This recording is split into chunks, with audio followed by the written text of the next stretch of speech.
Assalamualaikum warahmatullahi wabarakatuh.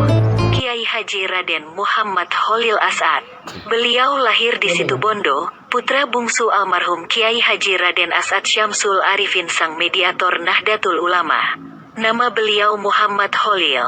Nama tersebut diberikan oleh Kiai As'ad ayahandanya tafaulan kepada gurunya yakni Syekhona Muhammad Khalil bin Abdul Latif Bangkalan. Kira-kira umur 15 tahun beliau dimondokkan ke Makkah ke Syekh Ismail Al-Yamani Al-Maki, yang masih teman Kiai As'ad, atas saran Kiai Sarkaman. Namun sebelum itu sebenarnya Kiai Khalil muda, sudah diminta oleh Syekh Ismail ke Kiai As'ad ketika sebelum Munas NU di Situbondo.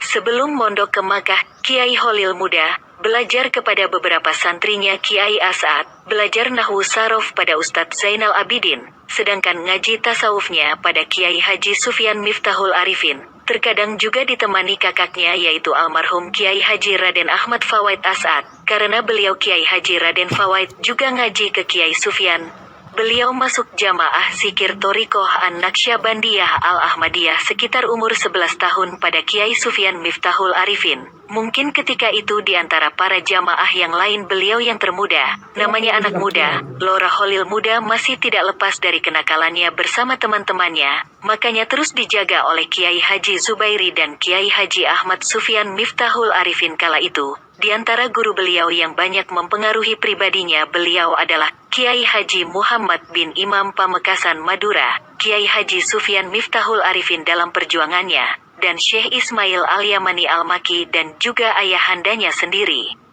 Kira-kira tahun 1992 beliau pulang ke Indonesia, dan mendirikan pondok pesantren, yang diberi nama Pondok Pesantren Wali Songo.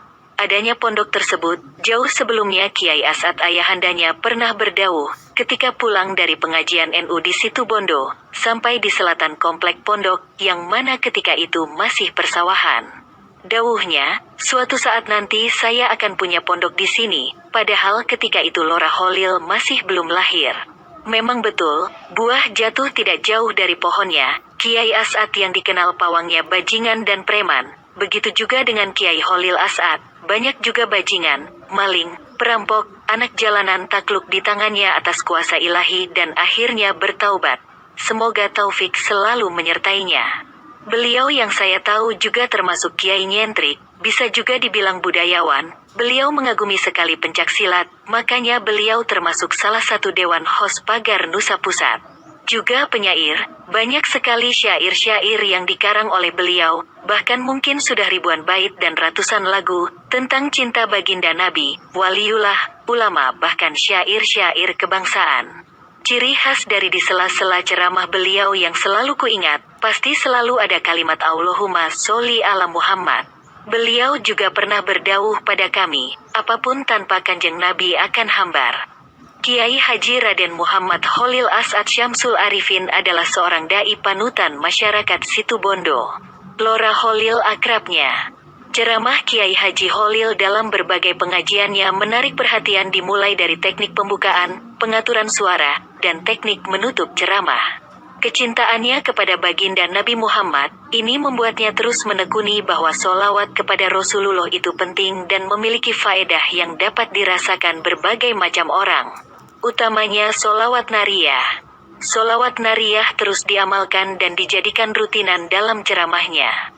Sholawat nariyah pun menjadi populer di masyarakat Situbondo. Tepat di tahun 2017, Bupati Situbondo atau Bapak Haji Dadang Wigiarto mencetuskan Situbondo sebagai bumi sholawat nariyah.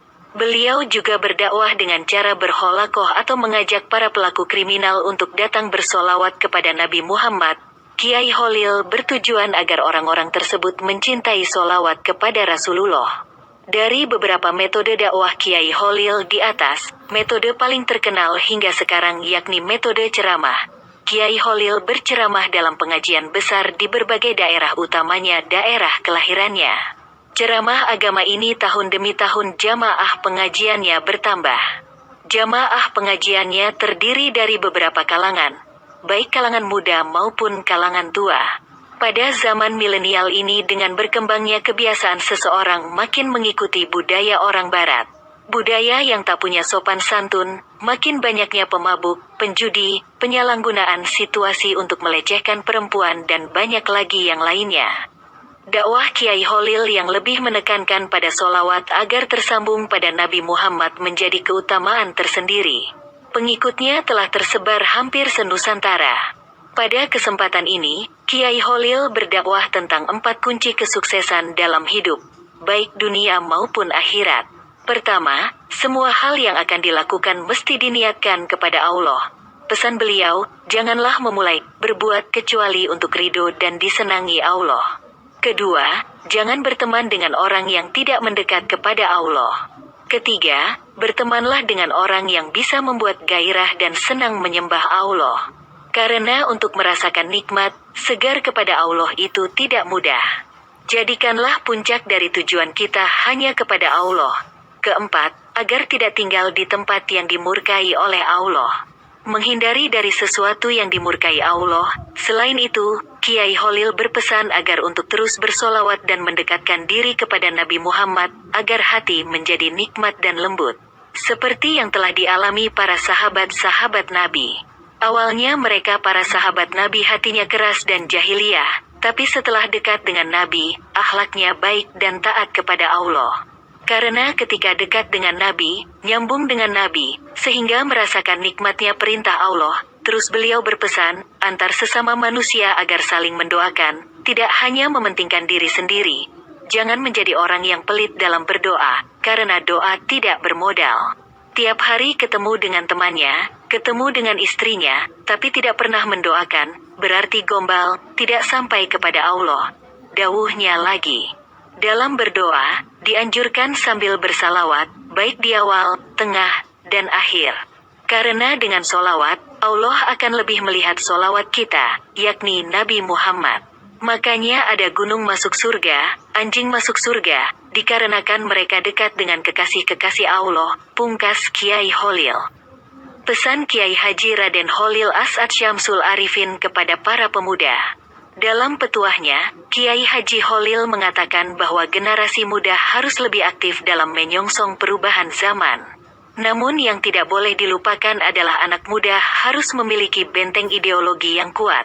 Anak-anak muda harus diajak untuk memakmurkan masjid.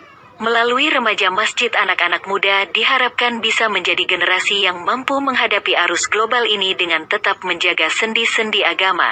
Belakangan isu tentang radikalisme kerap kali dihubungkan dengan generasi muda. Hal itu disebabkan oleh serangkaian aksi radikalisme yang dilakukan oleh pemuda yang usianya berada pada kisaran 17-25 tahun. Oleh karenanya, menurut Kiai Haji Holil, pemuda harus dibekali dengan pemahaman ideologi keagamaan yang baik. Salah satu caranya adalah dengan mengampanyekan gerakan kembali menjadi remaja masjid. Sebab masjid merupakan salah satu wahana terbaik dalam menyemaikan pemahaman keagamaan yang baik. Semoga Kiai Haji Holil As'ad Syamsul Arifin diberi umur yang panjang dan barokah, diberi kesehatan jasmani dan rohani dalam berdakwah. Amin amin ya robbal alamin.